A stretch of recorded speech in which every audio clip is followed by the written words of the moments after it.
Alright guys, I don't know how many of you have dealt with stabilizing wood before. I've done it with deep epoxy pours on a table, but working with super spalted wood that's semi-decayed out with really nice lines and everything, but this stuff is super light. It dents really easy.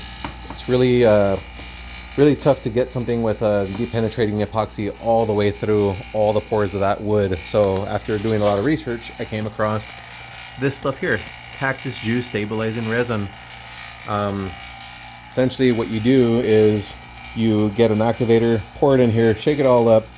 You could either fill this entire pot worth of the resin, which is 5 gallons worth, but each one of these bottles is about 90 bucks. I'm not going to purchase that many.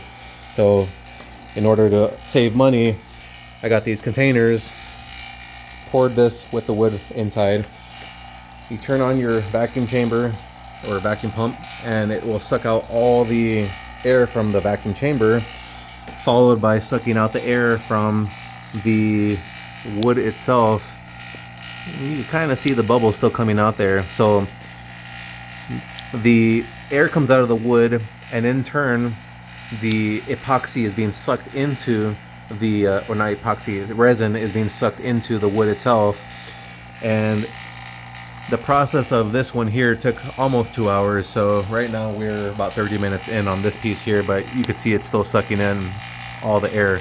So essentially what happens is after the bubbles stop or slow down tremendously where there's almost no bubbles coming out anymore, you turn off the pump, flip the switch, let some air inside, and then you let the sitting period start. So this was almost 2 hours, so it calls for letting it sit in the resin for double the amount of time that it was in the chamber.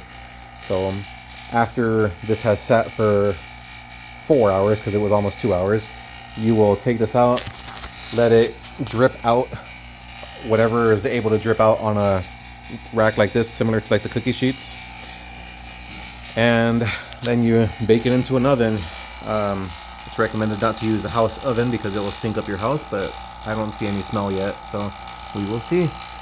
But after you bake it for 2 to 3 hours, or for however long it is not tacky anymore, then you let it cool and then you're able to use it.